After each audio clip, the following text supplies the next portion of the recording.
Hello friends, and welcome back to today's video. Today's video is my November wrap up. Ignore this in the background because I want to do something in December with the advent calendar. I kind of have an idea of what I want to do, but I haven't completely decided yet. So when that is decided, I will let you know. But let's just get into this wrap up.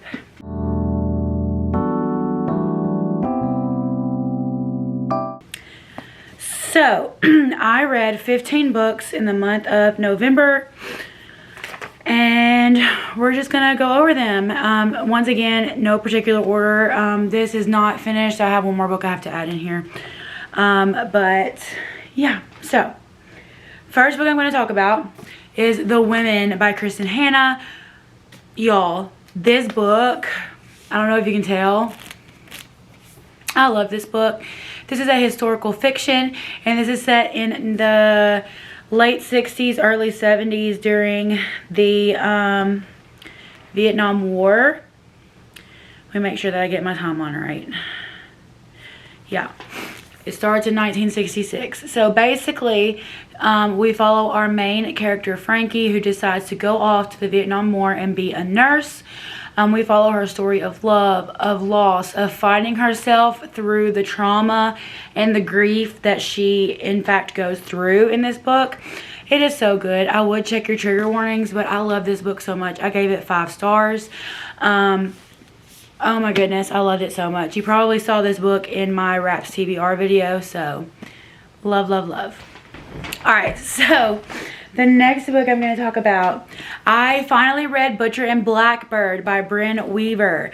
First of all, I love that my tabs match the cover, like, right on point.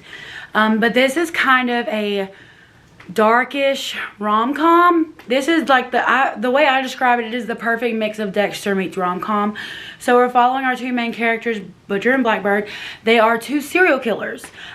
So our main character, Rowan, is known as the Butcher, and our main character, Sloan, he calls her Blackbird because when they first meet, she is singing a song about a blackbird. But we follow these 2 characters. They are serial killers that kill serial killers, like Dexter. And when they meet, they decide to embark on this contest to see who can they get their Rowan's brother will send them a message of a place. He will not tell them who they're looking for or what, and it is their job to find the person. The person that finds the serial killer first and kills them wins. And so we follow their story through that, their story of the trauma in their past. We follow their love story. I loved it so much. I gave this 4 stars. Also in my Wraps TBR video, you saw that I read Neverkeep. This is the first book in a new spin-off series set in the same world as the Zodiac Academy by Suzanne Valenti and Caroline Peckham, the Twisted Sisters. You do not have to read the Zodiac Academy to read this. I felt like, you know, you're following a whole new thing of characters. The only thing you will miss is the little Easter eggs that they put here and there that does, like, point back to the Zodiac Academy, but you're not really missing anything. I really enjoyed this. So we were following our 2 main characters, Vesper and Everest. Everest is a water wielder, and she lives in, like, okay, let's back up a little bit.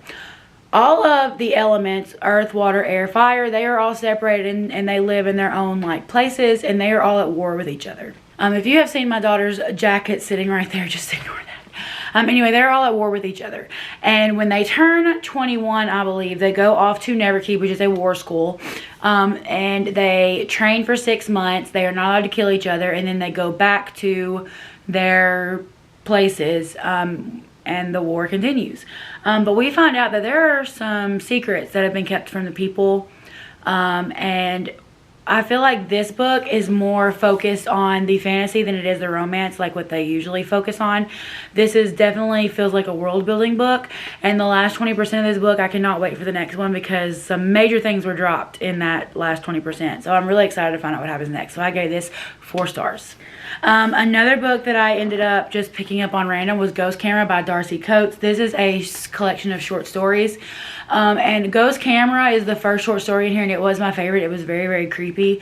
I've read this at night, and I found myself looking over my shoulder and stuff. Like, it really creeps me out. But basically, Ghost Camera is a short story about a girl that she is at a wedding, and she ends up finding a Polaroid camera And when she takes pictures with it, she sees that there are these ghostly figures that are watching her. And as she takes more pictures, they get closer, and we just follow her from there, and it is so creepy, but I'm so glad it ended good. And then there are some other little short stories in there. I gave the book overall, I think I gave it, let's see, what did I give it? I gave it 3 stars overall, because Ghost Camera was definitely like a 5-star for me, and then all the others were like 2 and 3 stars. So I averaged it out to 3 stars. But yeah, very much enjoyed, highly recommend. And the genre is horror, if I did not already say that. I did end up, I know I started this in September, but I finished it in November, and that is Emily Wilde's Encyclopedia of Fairies. I enjoyed it while I read it. Once I put it down, I had no urge to pick it up. I gave this 3 stars, I believe. I gave this 3 stars. This is what you say would be a cozy fantasy. I do have the second one wrapped up somewhere on my bookshelf. After the second one, I do not know if I'm going to continue the series. Depends on how much I enjoy the second one. But yeah, I really enjoyed learning about like the different fairies. This basically reads like one big long journal. And of her like writing down all of her findings and things. I enjoy reading about the different like fairy creatures and all of that. I am definitely interested in reading the second one. Well, I don't know if I will continue on from there, but basically we are following Emily Wilde, and she goes to this place because she wants to study their fairy folk. And her academic rival ends up following her to this place, and we follow them from there. It's cute. I read the audiobook along with it. I listened to the audiobook and follow along in the real book, in the physical copy. And I enjoyed it while I read it. I just don't know if it was just not, it's definitely a little bit overhyped in my opinion. And then one of my absolute favorite reads of the month is The House in the Cerulean Sea by TJ Klune. This book was so freaking cute. I love the kids characters in this. I found myself smiling and laughing out loud so many times. So basically we were following our main character Linus, and he works for the department in charge of magical youth, which is basically like their version of our Department of Children's Services. And he is told to go to this house because it houses the most dangerous magical children that they have, you know, in their ward. And so he goes there, and while he's there, you know, you're getting to meet these children and follow their story, and you're kind of seeing like how maybe he's not really told the truth at all either. And it is, oh my goodness, I loved it so much. It's very cute and cozy, and I definitely want to pick up the second one. I gave it 5 stars in case you didn't already pick up on that. And then I read the second book in the Lightlark series, which is Nightbane. This is a continuation of book 1, which if you have not read Lightlark, it follows this island called Lightlark that shows up every 100 years. And these 6 different realms, countries, I really don't know what you would call them, all are cursed with some kind of curse, and they all go every 100 years to this island to try to break those curses. And in the second book, we follow right where it left off.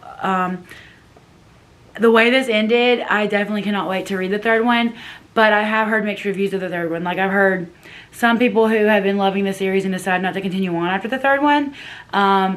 We did find out that the third one is not going to be the last book, so I don't know how it's going to be. So we'll see. I did give this 4 stars. I really, really enjoyed it. And there was a little bit of spice in there. I gave it 1 chili pepper. So highly enjoyed it. So, and yes, I am Team Grimm. If Grimm is not in game, I will throw hands. Not really, but you know. I read Savage Lover by Sophie Lark. I hybrid read this. I really enjoyed it. I gave this 4 stars. We are following Camille and Nero. And Camille is like off from the opposite sides of the tracks. She's poor. She works in her dad's auto shop. And Nero, of course, is a part of this mafia family. And it was really cute. I enjoyed it. I find that these books are just really fast-paced, fast reads for me. You don't really have to invest a whole lot of time because, I mean, all of them are under 300 pages so far. I think the last one is the longest one. I haven't seen how long that one is. But so far, all of them have been under 300 pages. And so, very quick reads, but very enjoyable reads.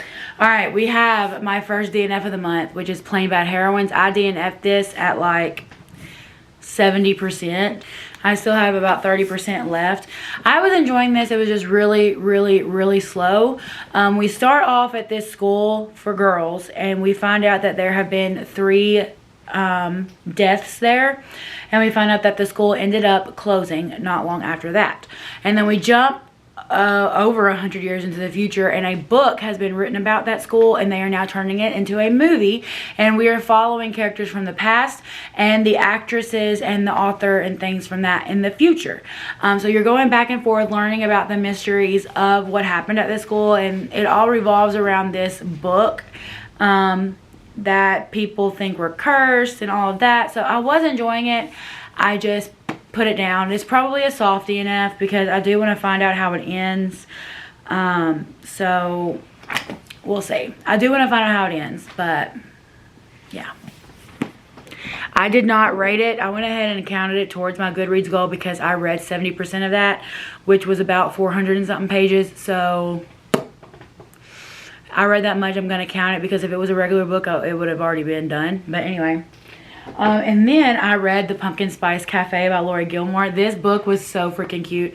At first I rated it 3.5 stars, but I think I'm going to bump it up to 4.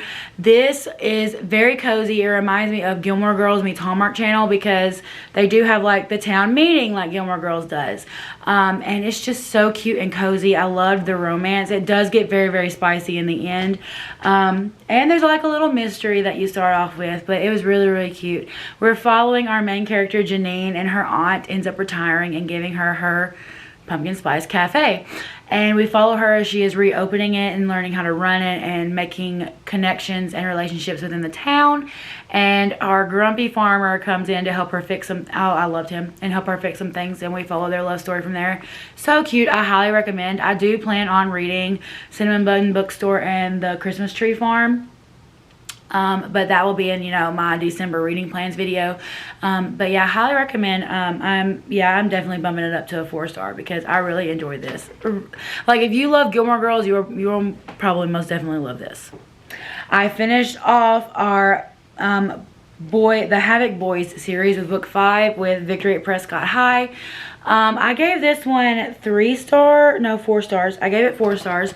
It did have a happy ending, and I can't really tell you much because it is the last book in a series. But if you are new to my channel, then you know that, or then if you've been on my channel, then you know that this series starts off, we are following Bernie and the Havoc Boys. She comes into school her first day of senior year, and in this school, if there are these boys, you have, here we go. It's either Havoc. You have Hale, Aaron, Victor, Oscar, and Callum. That spells out Havoc. And if you call out Havoc, then you can name whatever you want them to do. They will name their price, and if you're willing to pay, then they will take care of it for you. And that is what happens in the very beginning of the first book. And this is a reverse harem. We follow them from there. There's a lot of stuff that goes on in this town. I enjoyed it. 4 stars across the board. Yeah. I recommend it if you like kind of dark romance, the reverse harem. And it's very much action-packed. It reminds me of a better written Wattpad book because, you know, they keep throwing in stuff to keep the plot going. So, I mean, I really enjoyed it. I finished off the Zodiac Academy, finally. This is Zodiac Academy book 9, Restless Stars. I gave this 5 stars. I really enjoyed this. A great ending to such a very long series. But I really enjoyed this ending. Everybody gets, you know, their happily ever after. So if you are reading it and you are getting discouraged because of what these characters are going through, keep going because it does get better. Okay? It does get better. Okay? They will end up happy in some way. But I mean, I can't really... My cat chooses now to scratch on her box. Are you done? So I gave this 5 stars. This series, if you do not know, it was hyped up back in 2020. It is getting hyped up again now. But we are following Darcy and Tori, and they are twin sisters that grew up in the mortal world. And one day, this guy shows up and is like, hey, by the way, you're Faye. You have magical powers, and we need you to come back because you are our last living royalty. Your parents were king and queen, and we need you to come back. And we follow them from there. There is love, loss, drama. This series will throw you through the loop, but I highly enjoyed it, and I recommend. Is it good? No. Is it good? Yes. If you know what I mean. Then I read book 3 in the, what even is this series? I always forget the name of the series. The Vicious Lost Boys series. It's a 4-book series that is a dark Peter Pan retelling. I really enjoyed it. They're all quick reads. They're all under 300 pages. The first one I think is under 200 pages.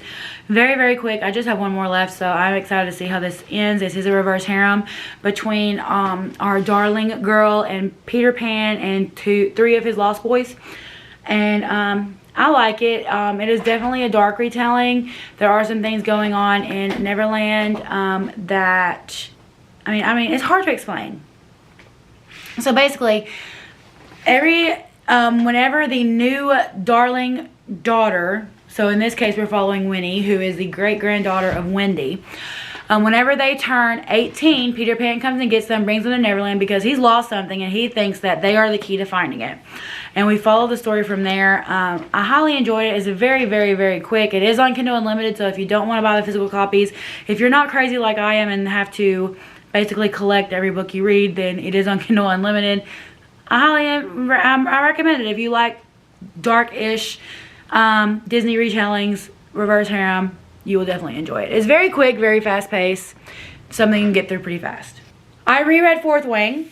You already know what this, look, and I even added more tabs if that was possible. You already know what this is rated for me. It is a 6-star read of mine. I think about this book constantly. These characters never leave my mind.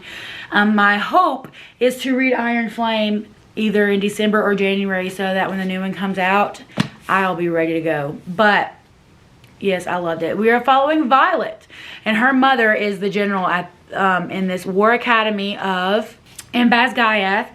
And she thinks that growing up, she was always prepared to go and be a scribe, which are the ones that kind of write down the history and everything like that. And then about 6 months before she's to enter the college, her mom's like, no. Are you done? Her mom's like, no, you're going to be a writer. So she goes in to be a dragon rider. We follow her from there. There is love. I love this so much. This reminds me a lot of like Divergent meets Hunger Games with dragons. Like favorite series of all time. And I cannot wait for the 3rd one. The last book that I read in the month of November was Bewitched by Laura Thalassa. I gave this 4 stars. When I finished it, I was so mad at myself because the second one is wrapped up somewhere on these shelves and I have no idea where. It is on Kindle Unlimited. But I cannot wait to read the second one. So basically we are following our main character, Celine. She is a witch, but the thing is every time she uses her powers, some of her memories go bye-bye. And so we are following her. She is trying to get into this coven, and they tell her that she needs to have like this great, what is it called? She has to connect with her powers via a quest and find her her animal, like, I forget what they're called. But she goes on this journey because she really wants to get in. Her best friend is in there in this coven. She really wants to get into. And so she decides, you know what? One drunken night, she just booked some plane tickets to the middle of nowhere. It was in South America. As she's flying, she starts hearing this man's voice in her mind. And she ends up following the voice to this tomb where she ends up releasing Memnon, who is this really ancient being that had been like locked away there for thousands of years. She lets him go, and when he wakes up, he thinks that she is her his long lost wife, or his long dead wife. And we follow the story from there. Very interesting. I highly enjoyed it. I gave this 4 stars. It is a little bit it does have a little bit of spice. I gave it 2.5 chili peppers, but yeah, I highly enjoyed it. But those are the 15 books that we read in the month of November. Thank you so much if you made it all those ways to the end of the video. If you did, leave me a little book stack so I know that you were here. If you have not already, go ahead and subscribe. Join the bookish community. It would make my day. Thank you so much for watching, and I will see you in my next one.